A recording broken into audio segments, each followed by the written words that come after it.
I really looked at it as being as good, if not better, than, all my counterparts. In a hockey league where the players, coaches, and referees are all men, behind the scenes, it's also men who are putting NHL broadcasts on TV. But there is one exception. Whenever the Boston Bruins take to the ice, Rose, Meraki, and Wheeler captains a team of her own in the control room. Their job, bringing Bruins games to TV screens across New England.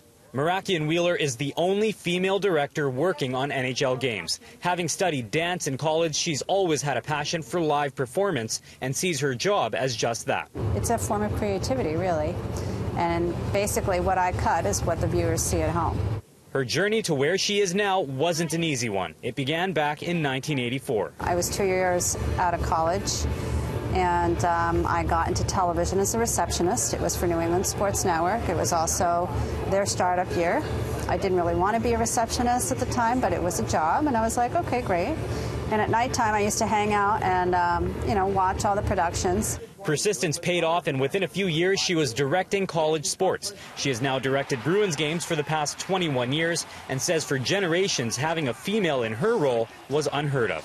Sports were always considered, I guess, to be a man's thing.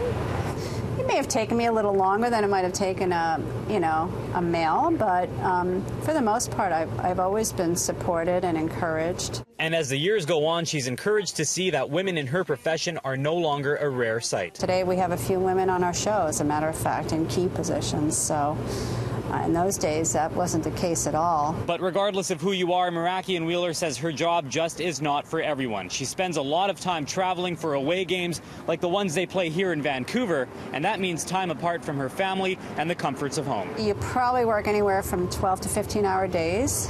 It's not as glamorous as everybody thinks it is. You're in a trailer truck.